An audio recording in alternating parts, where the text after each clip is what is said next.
She walked into the dealership, wearing jeans and a simple white t-shirt, inquiring about a luxury car. The salesman looked her up and down with disdain. "I'm sorry, but I think you're in the wrong place," he sneered, gesturing toward the exit. "These vehicles start at $300,000. As other staff members snickered and customers stared, her face flushed with humiliation. She left without a word. The next morning, a gleaming Rolls-Royce Phantom pulled up outside the dealership. When the back door opened, the salesman's jaw dropped. He never saw it coming.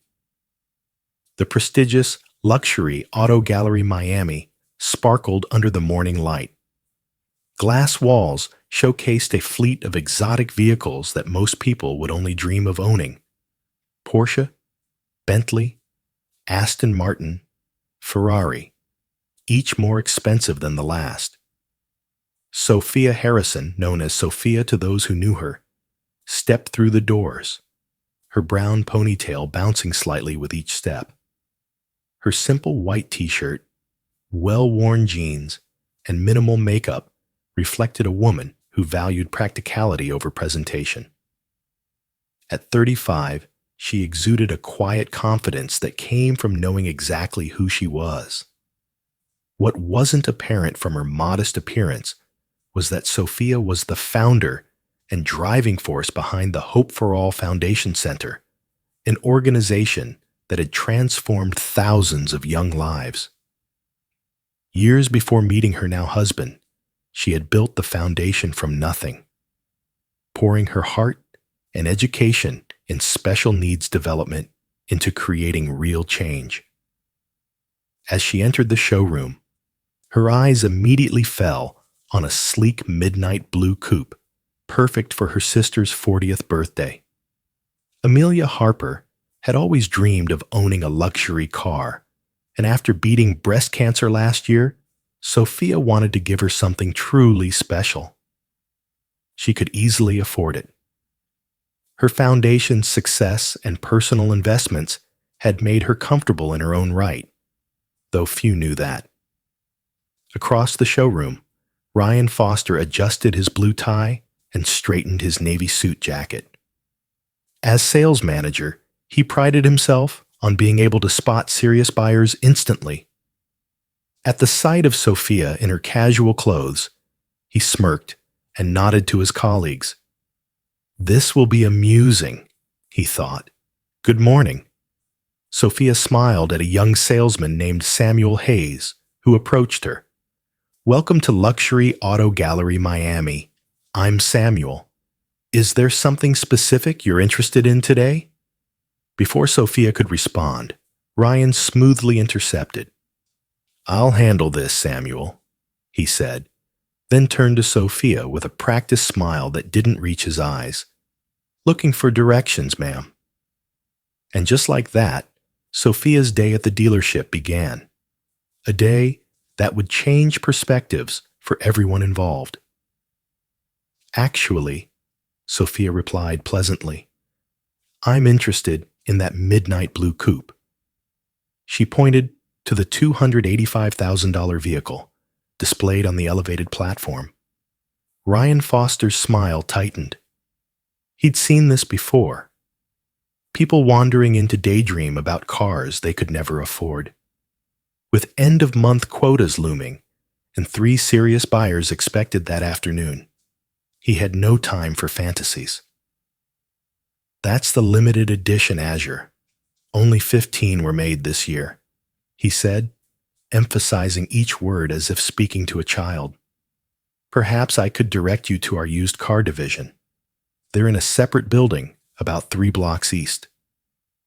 Sophia noticed how his eyes darted over her simple clothing, lingering on her scuffed sneakers. She was accustomed to such judgments. Most people had no idea she deliberately chose this way of living, finding freedom in simplicity despite having access to immense wealth. "I'd really like to learn more about this one," she persisted politely. "Is it possible to see the interior?" Ryan's expression soured. Behind him, two salesmen exchanged knowing glances.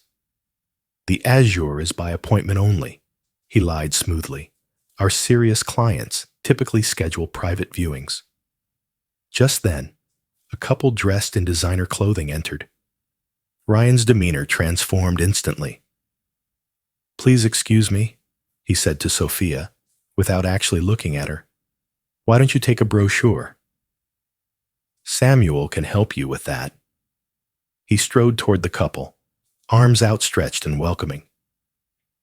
"Mr. and Mrs. Harrington, wonderful to see you again." Samuel, the younger salesman, approached Sophia with an apologetic smile. He couldn't be more than 25, and his suit seemed a size too large. "I'm sorry about that," he said quietly. "Would you like me to tell you about the Azure?" "I would, thank you," Sophia replied. As Samuel enthusiastically described the vehicle's features, Sophia noticed Ryan leading the well-dressed couple directly to the Azure. He opened the door with flourish, inviting Mrs. Harrington to sit inside. The same car he'd claimed was appointment only. "That's quite all right," Sophia assured the now uncomfortable Samuel. "I understand how these things work." Across the showroom, Ryan was performing his well-rehearsed sales routine. "This particular model has a waiting list of 8 months, but I've set aside one for special clients." Mrs. Harrington ran her hand along the leather interior. "It's exquisite, but I'm not sure about the color." "We could certainly discuss custom options," Ryan assured her. Sophia approached quietly, standing just within earshot. "Excuse me," she said. "I was hoping to inquire about purchasing this model." Ryan's face reddened. "As I mentioned earlier, this vehicle is being shown to these customers," he said, with barely contained irritation. "Perhaps you could come back another time. Or, as I suggested, check our used car options." The couple looked uncomfortably between Ryan and Sophia. "I'm specifically interested in this car," Sophia stated calmly, "for my sister's birthday next month." Ryan stepped away from the Harringtons, lowering his voice. "Look, I understand people like to dream, but this is a place of business. That vehicle costs more than most homes. Now I've been patient, but you're interrupting a legitimate sale." Several nearby customers had stopped to watch the uncomfortable exchange. Samuel hovered anxiously at the periphery. "I'm prepared to make a cash purchase today," Sophia said, maintaining her composure. That was when Ryan's professional veneer completely cracked. He laughed, a short, harsh sound that echoed across the showroom floor. Several heads turned. "A cash purchase? Really?" His voice was louder now, designed to humiliate. "This isn't a yard sale. We're talking about $250,000. People who can afford these cars don't dress like—" He gestured dismissively at her outfit. "That?" Sophia felt her cheeks flush. Not from embarrassment, but from a slow-building anger.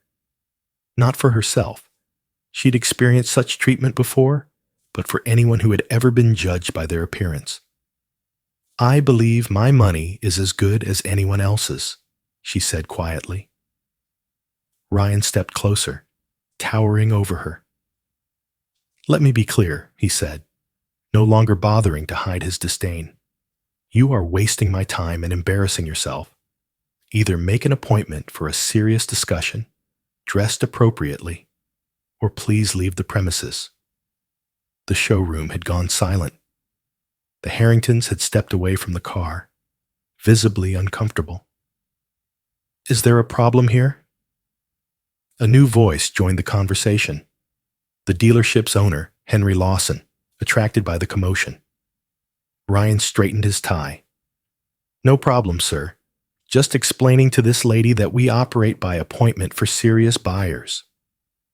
Henry Lawson assessed the situation quickly, taking in Sophia's simple appearance and the watching crowd.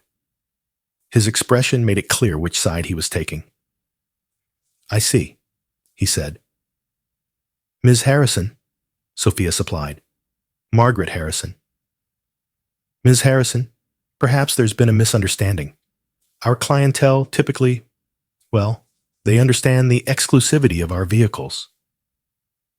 "I understand perfectly," Sophia replied, her voice steady despite the humiliation burning in her chest. "Your sales manager has made your policies quite clear." Ryan stepped forward again, his voice dripping with condescension. "If you're genuinely interested, which I doubt, you can call for an appointment, but I'd suggest bringing proof of funds and dressing the part. These cars," he gestured around the showroom, "are for a certain class of people." A murmur rippled through the onlookers. Someone snickered. Sophia looked around at the judging faces, at Ryan's smug expression, at the owner's tacit approval of his employees' behavior. She'd faced discrimination before, but rarely so blatantly, so publicly. "I see," she said simply. With dignity intact but spirits bruised, she turned and walked toward the exit. Behind her, she heard Ryan's voice, not quite quiet enough. "Some people just don't know their place." As she pushed through the glass doors into the morning sunlight, Sophia pulled out her phone. The humiliation stung, but a small, resolute smile formed on her lips as she dialed. The Lakeview Villa sat on 5 quiet acres outside New York City, its understated elegance revealing nothing of the billions behind its ownership. Nathan Harrison preferred it that way. At 41, the tech visionary had revolutionized renewable energy storage technology, building a fortune while maintaining a deliberately low profile. When Sophia entered his home office, Nathan looked up from his desk, immediately setting aside his work. 15 years of marriage had taught him to read her expressions with precision. Something was wrong. "What happened?" he asked, moving around the desk to meet her. Sophia sank into a leather chair, the morning's events washing over her anew. "It was educational," she said, with a wry smile that didn't reach her eyes. She recounted the experience at the dealership, the condescension, the humiliation, the blatant discrimination. As she spoke, Nathan's expression darkened, but he remained silent, giving her the space to process. "It's not about me," she concluded. "I have the privilege of walking away, knowing the truth. But how many people get treated that way every day without the comfort of knowing they actually could afford what they're being denied?" Nathan nodded thoughtfully.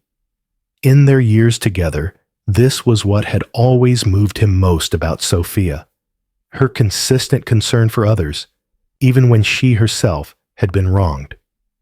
"So, what would you like to do about it?" he asked finally.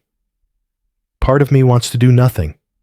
Just buy Amelia's gift elsewhere. But then I think about that young salesman, Samuel, who treated me with respect regardless of how I was dressed. And I think about all the people who face that kind of judgment without having any recourse." She looked directly at Nathan. "These people need to understand that worth isn't determined by appearance, but I don't want vengeance. I want awareness." Nathan nodded slowly, a plan forming. "I think I might have an idea that accomplishes both." "Nothing too dramatic," Sophia warned, knowing her husband's protective instincts. "No buying the dealership and firing everyone." Nathan laughed. "Nothing so cliché, but maybe a little education is in order."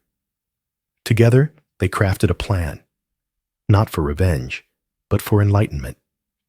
Something that might change perspectives more effectively than simple retribution. "Are you sure you don't want to come along?"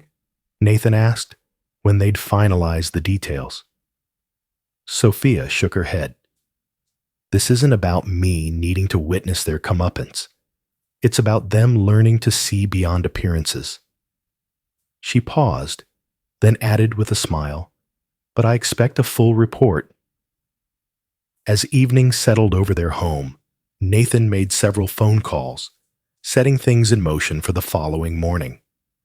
Tomorrow would bring a powerful lesson in humility and the danger of assumptions, not just for Ryan Foster, but for everyone at Luxury Auto Gallery Miami. The following morning arrived with picture-perfect weather. Ryan Foster entered Luxury Auto Gallery Miami with a confident stride, straightening his signature blue tie. Yesterday's incident with the underdressed woman had become an amusing anecdote he'd shared over drinks with colleagues. Another delusional dreamer, thinking she belonged in the world of luxury. The showroom gleamed under carefully positioned lights. Exotic cars were arranged strategically to maximize their allure.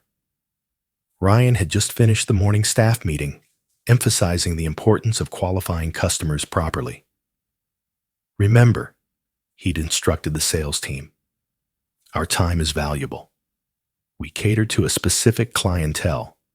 It's not elitism, it's efficiency." Samuel Hayes, the young salesman, had remained quiet during the meeting, his discomfort evident. Ryan made a mental note to have a word with him about proper customer assessment. At precisely 10:17 a.m., the distinctive purr of an exceptional engine drew attention outside.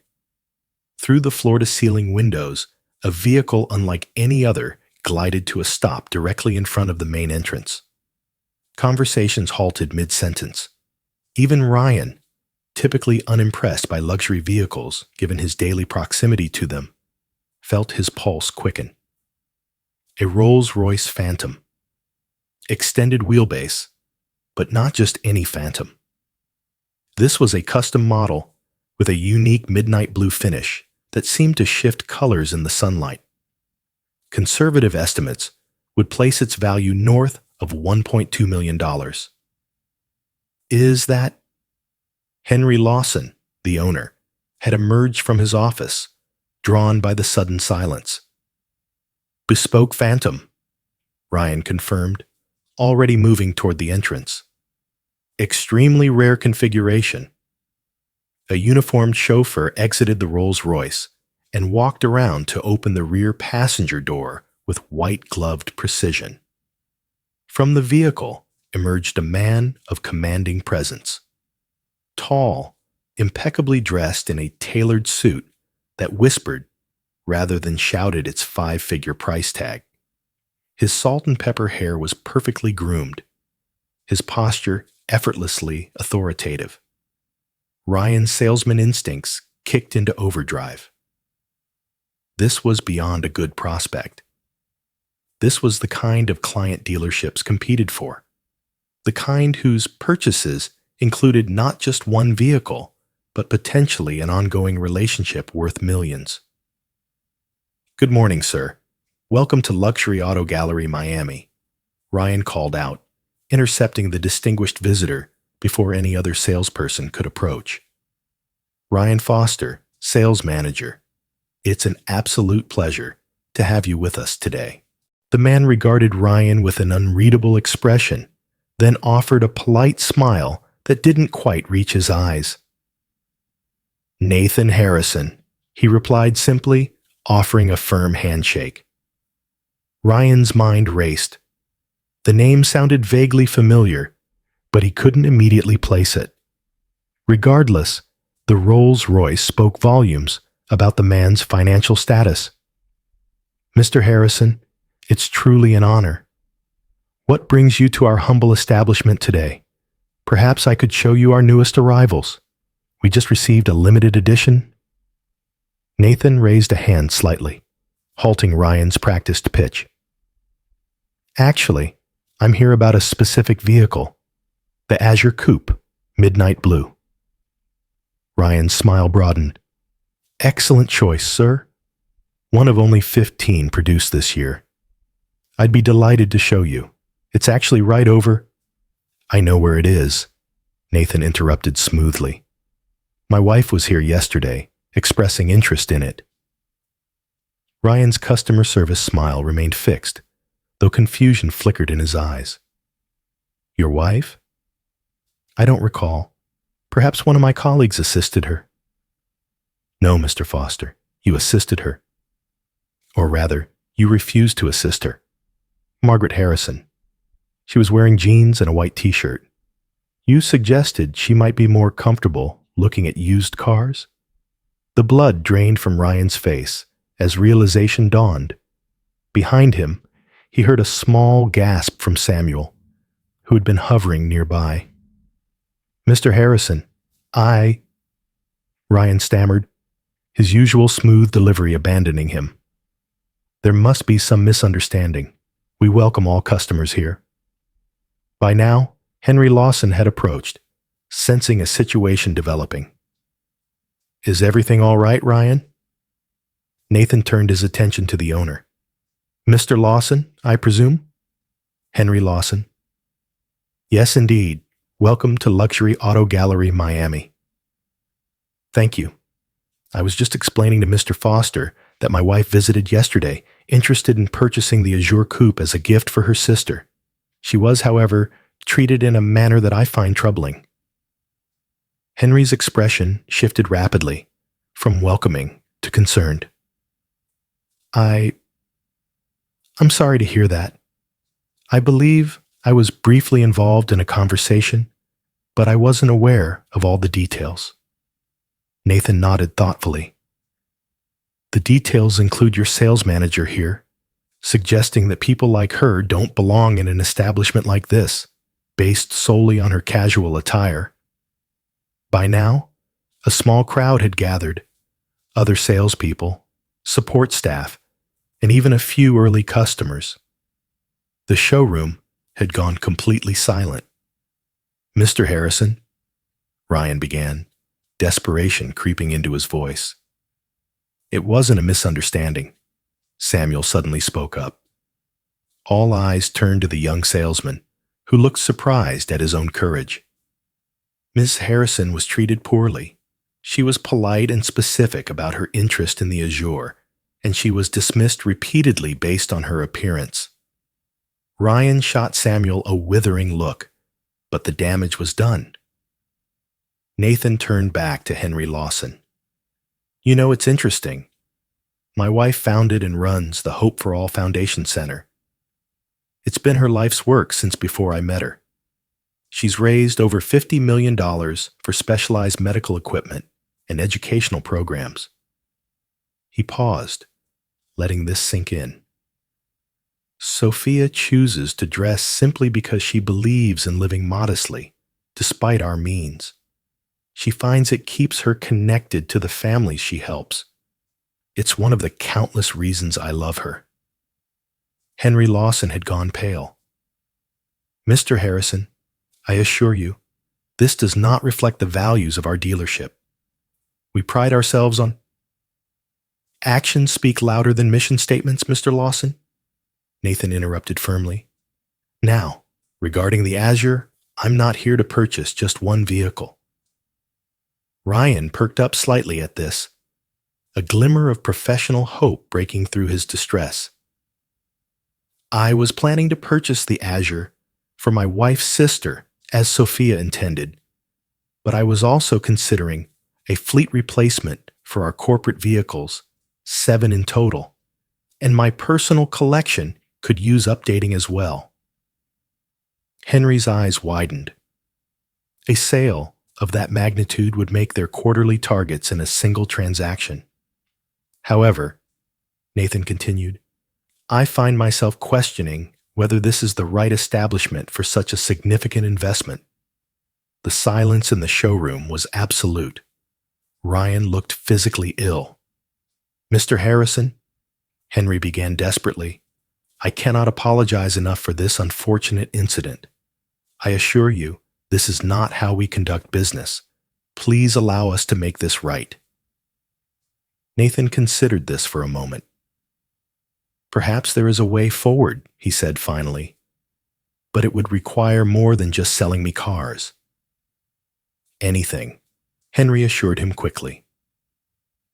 The Hope for All Foundation is hosting a benefit gala next month. We're raising funds for a new adaptive sports complex for children with physical disabilities. Ryan, he turned to the mortified sales manager. I think your presence would be educational. Ryan swallowed hard. Not as a guest, Mr. Foster, Nathan clarified. As a volunteer. The foundation is always looking for people to help set up, to assist the children, to see firsthand the work being done. The implications were clear. This wasn't just about selling cars anymore. It was about learning a fundamental lesson in human value. Additionally, Nathan continued, addressing Henry Lawson, the dealership might consider implementing a training program on unconscious bias. I know several excellent consultants. Henry nodded emphatically. Absolutely. We would welcome such an initiative. As for the vehicles, Nathan turned to Samuel, the young salesman who had spoken up. I'd like you to handle all the paperwork, starting with the Azure for my sister-in-law. Samuel's eyes widened. I thank you, sir. I'd be honored. Good, Nathan said with finality. Now, shall we discuss the specifics of the corporate fleet? As they moved toward Henry's office, Nathan paused in front of the Azure, running his hand along its sleek contour. My wife has excellent taste, doesn't she? Behind them, Ryan Foster stood motionless, his perfect world fundamentally altered. The harsh truth had finally dawned on him. He had revealed his character not by how he treated those he thought important, but by how he treated those he believed were not. 1 month later, the Hope for All Foundation Center Benefit Gala transformed the Ritz-Carlton, New York, into a celebration of possibility. Children with various disabilities and their families mingled with donors, medical professionals, and supporters. Near the entrance, Ryan Foster, dressed not in his usual sales attire but in the event staff uniform, directed guests and assisted a young boy in a wheelchair named Jacob Riley. The past month had changed Ryan profoundly. His volunteer work at the foundation had started as an obligation, penance for his professional misstep. But something unexpected had happened as he witnessed the challenges these children faced daily and the dignity with which they met them. Across the room, Sophia Harrison, elegant in a simple blue dress, approached him.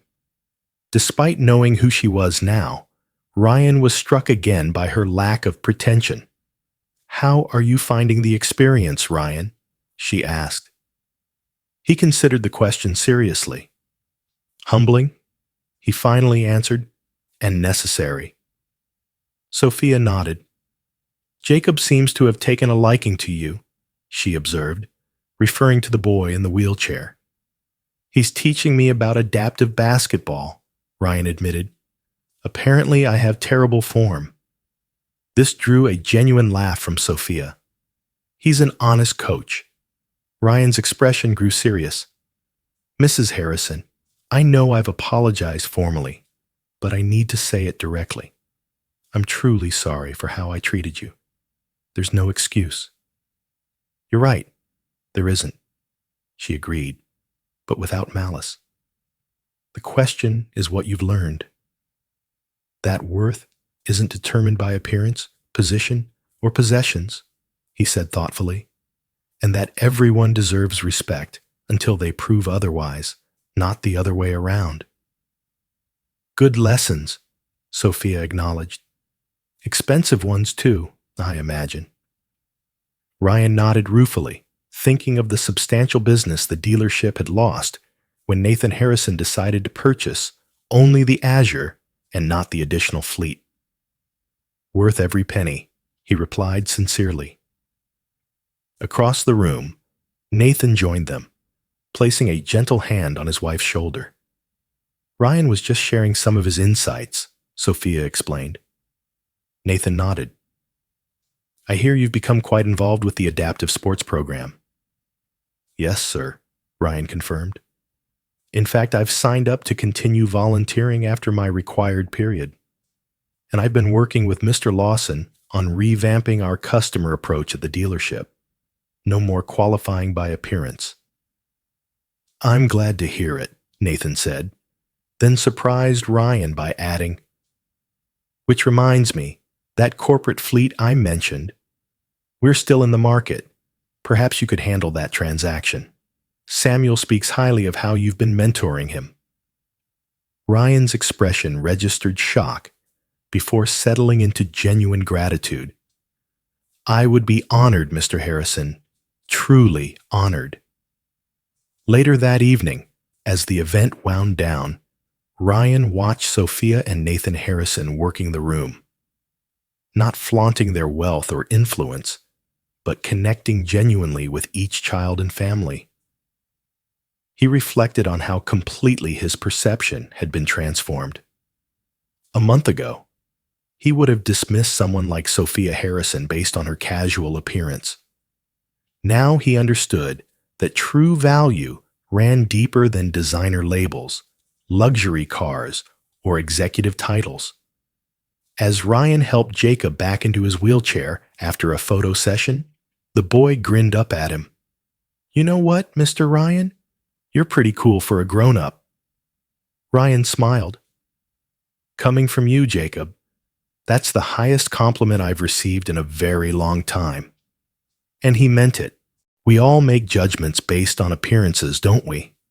But as Ryan Foster discovered, looking beyond the surface can reveal extraordinary people and life-changing opportunities. If this story resonated with you, please hit that subscribe button and join our community of story lovers. We'd love to hear your thoughts in the comments below. Have you ever misjudged someone based on their appearance? Or been misjudged yourself? Your experiences might inspire others. And remember, the true measure of wealth has nothing to do with your bank account. It's about how you treat others when you think no one important is watching.